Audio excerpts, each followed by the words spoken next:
Bonjour à tous, bienvenue dans une nouvelle vidéo pour apprendre le français. Cette vidéo va vous aider à améliorer vos compétences orales. Aujourd'hui, je vais vous raconter une histoire plus longue et plus émotive. C'est l'histoire d'une jeune femme appelée Élise et comment une simple visite à l'hôpital a complètement changé sa vie. C'est une histoire de peur, de courage, d'honnêteté et d'un amour inattendu. Êtes-vous prêts? Commençons. Je m'appelle Élise Moreau. Et voici l'histoire du jour où je suis allée voir un médecin. Ce jour-là a tout changé pour moi. J'ai 22 ans. J'habite à Paris, en France. C'est une ville animée avec de vieux immeubles, des cafés à chaque coin de rue et des rues pleines de voitures, de bus et de vélos. J'habite dans un petit appartement au 3e étage d'un vieil immeuble en pierre. Ce n'est ni moderne ni grand, mais c'est chaleureux et confortable. Chaque matin, je me réveille au chant des oiseaux et à l'odeur du pain frais venant de la boulangerie en bas. Je travaille dans un petit café près de chez moi. Ma routine quotidienne est toujours la même. Me réveiller, aller travailler, sourire aux clients, préparer du café, nettoyer les tables, rentrer à pied, dormir. Il n'arrive jamais rien d'excitant dans ma vie. Parfois, j'ai l'impression de revivre la même journée encore et encore. Mais un mardi, quelque chose de spécial est arrivé. Ce matin-là, je me suis réveillée avec un terrible mal de tête. C'était comme si quelqu'un frappait un tambour à l'intérieur de ma tête. La douleur était vive et intense. Même la douce lumière du matin qui entrait par la fenêtre me faisait mal aux yeux. J'ai essayé de me lever, mais ma tête était lourde, comme si une pierre y avait été posée. J'ai appelé mon patron. « Je suis malade aujourd'hui », ai-je dit faiblement. « Tu devrais aller voir un médecin », m'a-t-il répondu. Je ne voulais pas. J'ai toujours eu peur des médecins. Ils parlent vite, utilisent des mots médicaux compliqués et leur visage semble sérieux. Rien que de penser à m'asseoir dans une salle d'attente d'hôpital me rend nerveuse. Mais la douleur était trop forte ce jour-là. Je n'avais pas le choix. J'ai décidé d'aller à l'hôpital. L'hôpital était un grand bâtiment blanc près de la rivière. Beaucoup de gens entraient et sortaient. Certains avaient l'air fatigués, d'autres inquiets, et certains tenaient des fleurs pour leurs proches. Je suis restée quelques secondes devant le bâtiment et j'ai pris une grande inspiration. Mes mains tremblaient, mon estomac était serré. Je me suis chuchotée. « Ça va, Élise, tu peux le faire. » Puis, je suis entrée. À l'intérieur, tout sentait le médicament et le produit de nettoyage. J'entendais de doux bips provenant des machines et des gens qui parlaient à voix basse. À l'accueil, une femme gentille me sourit. « Comment puis-je vous aider ?» demanda-t-elle. « J'ai mal à la tête. Je voudrais voir un médecin, » répondis-je. Elle me tendit un formulaire. « Remplissez ceci, s'il vous plaît, » dit-elle doucement. Sa voix calme me fit me sentir un peu mieux. Je m'assis dans la salle d'attente. Beaucoup de personnes étaient là. Certains lisaient des magazines, d'autres regardaient le sol, et d'autres encore parlaient avec leur famille. Je regardais autour de moi. Un vieil homme toussait doucement. Un petit garçon serrait fort la main de sa mère. Une femme enceinte caressait lentement son ventre. Chacun avait sa propre histoire, sa propre raison d'être là. Je me sentais petite et seule, mais en même temps étrangement liée à ces inconnus. Au bout d'une heure environ, une infirmière appela mon nom. « Élise Laurent ?» Je me levai. Elle prononça mal mon nom de famille, mais j'étais trop nerveuse pour la corriger. L'infirmière était jeune et aimable. Elle portait une tenue bleu clair et ses cheveux étaient attachés en queue de cheval. « Suivez-moi » dit-elle en souriant. Son sourire chaleureux me fit me sentir en sécurité. Nous avons marché dans un long couloir. Les murs étaient peints en bleu pâle. Il y avait des images de fleurs et de familles souriantes accrochées au mur. Quelqu'un nettoyait le sol et l'odeur de savon emplissait l'air. L'infirmière s'arrêta devant une porte. « Le docteur va vous recevoir dans la salle numéro 5, » dit-elle. Je la remerciai et entrai lentement. La pièce était petite, mais lumineuse. Il y avait un lit au drap blanc, une chaise, un bureau avec des outils médicaux et une grande étagère pleine de livres. Tout paraissait propre et bien rangé. Je m'assis sur la chaise et attendis. Je fixai l'horloge. Tic-tac, tic. Mon cœur battait vite. Je voulais partir.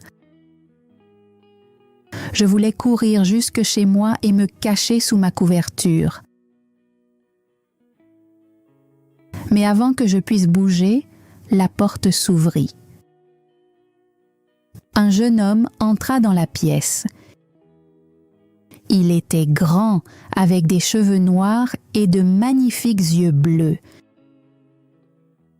Il portait une blouse blanche de médecin et tenait un petit dossier à la main.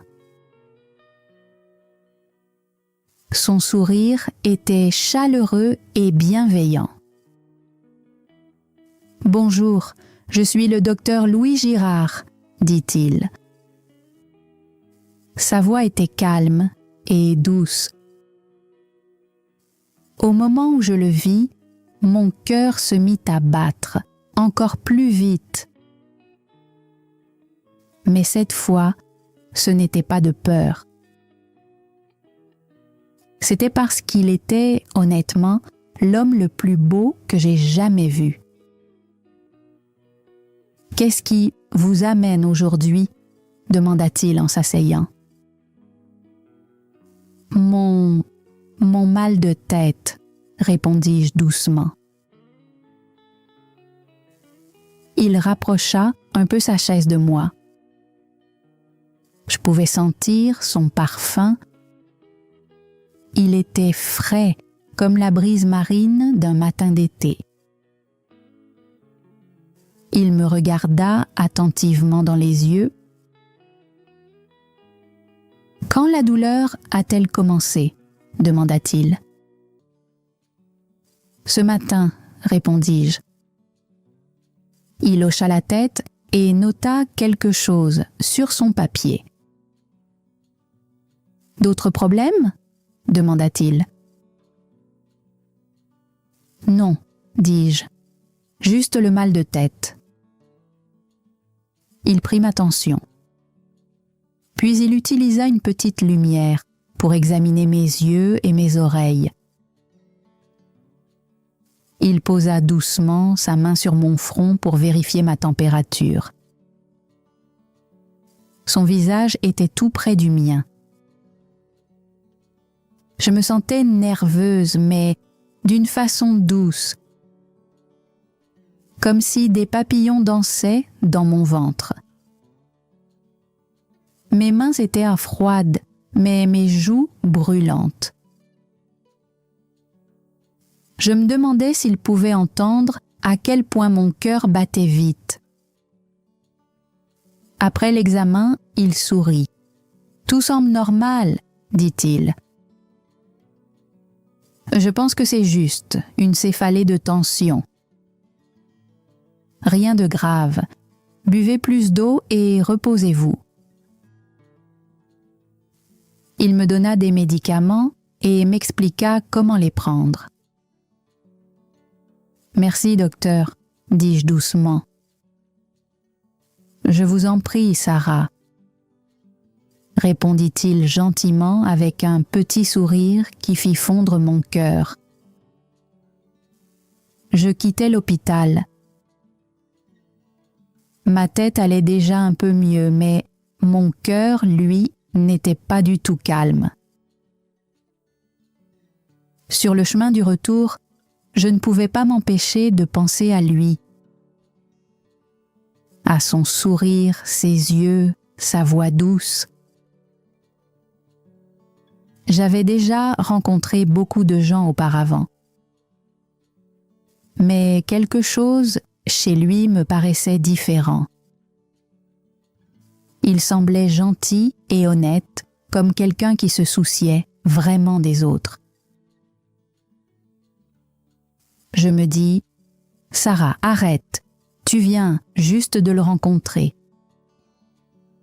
C'est ton médecin, ne sois pas ridicule. » Mais peu importe mes efforts, je pensais à lui toute la soirée. 3 jours plus tard, mon mal de tête avait complètement disparu. Mais mes pensées étaient encore pleines du docteur Girard. Chaque matin, en préparant du café au travail, je voyais son visage dans mon esprit. Chaque soir, avant de m'endormir, je me souvenais de la façon dont il m'avait souri. Je ressentais quelque chose que je n'avais pas ressenti depuis longtemps, de l'excitation. Une petite idée folle commença à grandir en moi. Je voulais le revoir, mais comment ? Une semaine plus tard, j'élaborais un plan. Un plan un peu idiot et un peu courageux. J'ai décidé de retourner à l'hôpital et de dire que mon mal de tête était encore fort. Ce n'était pas vrai, mais je voulais vraiment le revoir. Je passais des heures à choisir quoi porter. Finalement, j'ai opté pour ma plus belle robe bleue, de la même couleur que ses yeux. Je coiffai mes cheveux avec soin et mis un peu, de rouge à lèvres discret. Je me regardais dans le miroir et murmurais « Tu peux le faire ». Mon cœur battait vite, mais cette fois à cause de l'excitation, pas de la peur. Quand j'arrivai à l'hôpital, la même femme gentille était à l'accueil. Elle me reconnut tout de suite. « Oh, bonjour à nouveau !» dit-elle avec un sourire. « Le mal de tête vous gêne encore ?» J'avalais ma salive nerveusement.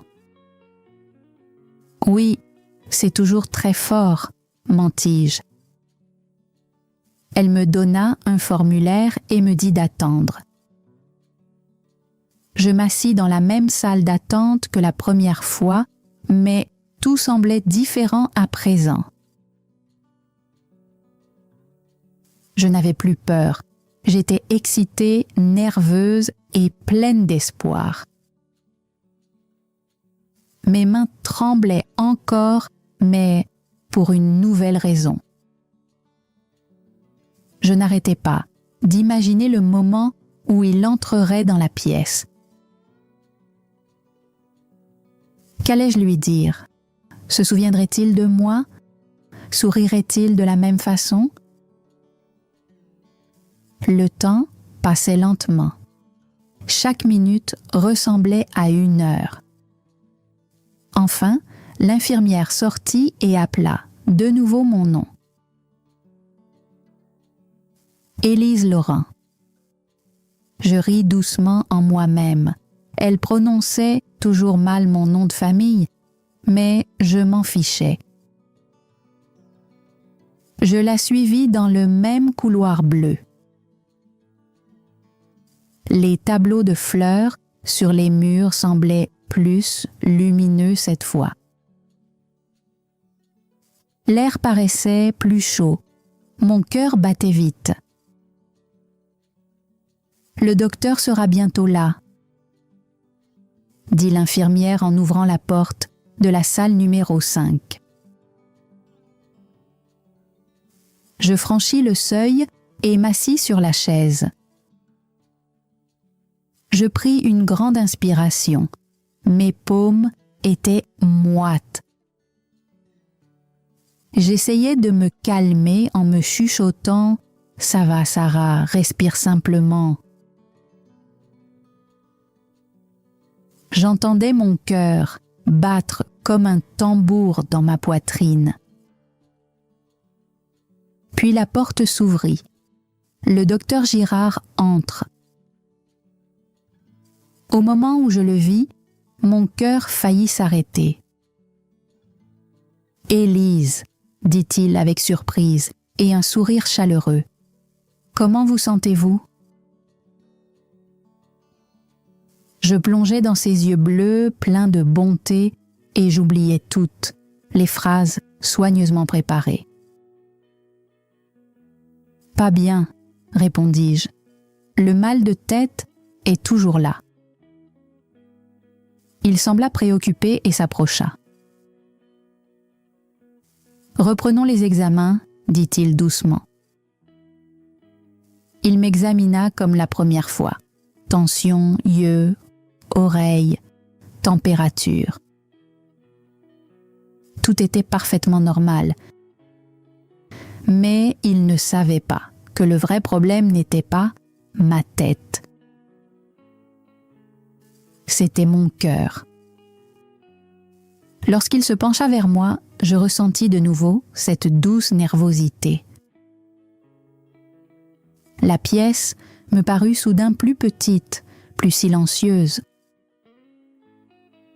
Mon cœur battait si fort que je crus qu'il pouvait peut-être l'entendre. Lorsque l'examen fut terminé, il avait l'air perplexe. « Je ne vois rien d'anormal, » dit-il. « Avez-vous d'autres symptômes ?» Je secouais lentement la tête. Je sentais que le moment arrivait. « La vérité était au bord de mes lèvres. Je plongeais dans ses yeux bleus, pris une profonde inspiration et décidai que je ne pouvais plus me cacher. « Docteur Girard, dis-je doucement. »« Oui ?» demanda-t-il, intrigué. « Je dois vous dire quelque chose. » Son visage devint sérieux, comme s'il s'attendait à une mauvaise nouvelle. « En réalité, mon mal de tête est parti, » murmurai-je. « Il a disparu il y a plusieurs jours. » Il sembla surpris. « Alors pourquoi êtes-vous revenu ?» demanda-t-il doucement. J'hésitai un instant. Mes doigts jouaient nerveusement avec le bord de ma robe. C'était le moment le plus effrayant de ma vie, mais aussi le plus honnête. Je fermai les yeux une seconde, puis je le dis, parce que je voulais vous revoir. Les mots flottèrent dans l'air comme un secret enfin libéré. Mon cœur battait à toute allure. Mon visage était rouge de honte. Je fixais le sol, trop gêné pour le regarder. Dans ma tête, j'imaginais 100 scénarios terribles, qu'il serait en colère, qu'il me demanderait de partir, qu'il rirait, qu'il dirait « ce n'est pas approprié ». Mais rien de tout cela n'arriva. Après un long moment de silence, il m'offrit un petit sourire. « Élise, » dit-il doucement, « je suis content que vous soyez revenue. » Je levai lentement les yeux, pas certaine d'avoir bien entendu. Ses yeux bleus étaient chaleureux et bienveillants. Mon cœur fit un bond, comme un petit oiseau qui apprend à voler. Je n'arrivais pas à y croire. Je pris une autre profonde inspiration. « Docteur Girard, puis-je vous demander quelque chose ?»« Oui, bien sûr, » dit-il doucement. Mes mains tremblaient, ma voix aussi. Mais je posais quand même la question. « Voudriez-vous prendre un café avec moi ?» Pendant un instant, il parut très surpris. Il ne dit rien. Le silence semblait infini. Mon visage devint tout rouge. Je pensais « Oh non, Élise, qu'as-tu fait ? C'est un médecin, il va dire non ?» J'avais presque envie de sortir en courant de la pièce. Mais alors, il sourit. Son sourire était doux et sincère, du genre qui vous fait sentir en sécurité. Et puis il dit un simple mot. « Oui ». Je le fixais choqué. « Vraiment ?» murmurai-je. « Oui », dit-il encore en riant doucement. « Avec plaisir. » À ce moment-là, j'eus l'impression que mon cœur s'envolait. C'était la réponse que j'espérais, mais que je n'avais jamais cru entendre. Ce soir-là, nous nous sommes retrouvés dans un petit café près de l'hôpital à Paris. Je portais encore ma robe bleue et lui était en tenue décontractée. Sans sa blouse blanche, il paraissait encore plus charmant. Nous nous sommes assis près de la fenêtre, avons commandé du café et avons parlé pendant des heures. Il m'a raconté sa famille, son enfance dans la campagne française et son rêve de devenir médecin. Je lui ai parlé de ma vie simple, de mon travail au café et de mon amour pour la pâtisserie. Nous avons beaucoup ri. Tout paraissait si facile et naturel, comme si nous nous connaissions depuis des années. Quand il me raccompagna chez moi ce soir-là, le ciel de Paris était sombre et calme. Nous nous sommes arrêtés sous un lampadaire qui brillait comme une étoile. Le monde semblait paisible. Il me regarda et sourit. Puis il m'embrassa doucement. C'était tendre et chaleureux. C'était comme un rêve. Cette nuit-là, je ne pus pas dormir. Je repassais le moment encore et encore dans ma tête. Après cette soirée, tout changea. Nous avons commencé à nous voir presque tous les jours. Parfois, il passait me voir au café pendant sa pause déjeuner. D'autres fois, nous nous retrouvions au parc après ses gardes, à l'hôpital. Nous faisions de longues promenades le long de la Seine, regardions des films et cuisinions ensemble. Nous découvrions de nouveaux coins de Paris, partagions des blagues et nous confions nos secrets. Pour la première fois de ma vie, chaque jour paraissait excitant. Je me réveillais avec le sourire. Je m'endormais, le cœur léger. 3 mois plus tard, nous étions assis au bord de la Seine au coucher du soleil. Le ciel se peignait d'orange et de rose. L'eau reflétait la lumière dorée. Il prit doucement ma main. « Élise, dit-il tendrement, je t'aime. Je crois que je t'aime depuis le premier jour. » Mon cœur s'arrêta une seconde. Je le regardais dans les yeux et sus qu'il le pensait vraiment. « Je t'aime aussi, répondis-je. Les larmes emplirent mes yeux, mais c'étaient des larmes de joie. 6 mois plus tard, il me fit une surprise à l'hôpital. Il me demanda de venir dans la salle numéro 5, la même où nous nous étions rencontrés. Quand je suis entrée, il était là, debout avec des fleurs et un sourire nerveux. Il mit un genou à terre et dit « Sarah, veux-tu m'épouser ?» Je me mis à rire et à pleurer en même temps. « Oui, dis-je fort. » Les infirmières à l'extérieur applaudirent et poussèrent, des cris de joie. Aujourd'hui, nous sommes mariés. Nous vivons dans une petite maison avec un joli jardin. Chaque matin, je lui prépare le petit déjeuner avant qu'il ne parte à l'hôpital.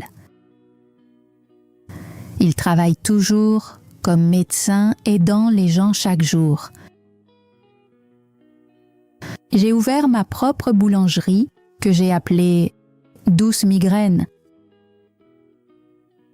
parce que mon petit mal de tête et mon petit mensonge nous ont réunis. Parfois, quand je me réveille et que je le vois dormir à côté de moi, je souris. Je repense à ce mardi matin, à la douleur, à la peur, à l'attente nerveuse. et je réalise que parfois les plus belles choses de la vie arrivent quand on prend un petit risque. Parfois, l'amour commence par un petit mensonge, mais se termine par la plus grande vérité, le véritable amour. Ceci est mon histoire. Voilà comment j'ai rencontré mon mari. Maintenant, c'est à vous de pratiquer. Lisez l'histoire lentement et répétez après moi. Cette méthode de shadowing vous aidera à améliorer votre expression et votre compréhension en français. Rappelez-vous, pratiquez chaque jour, même seulement 10 minutes. Merci de m'avoir écouté et à bientôt pour une nouvelle vidéo d'apprentissage du français.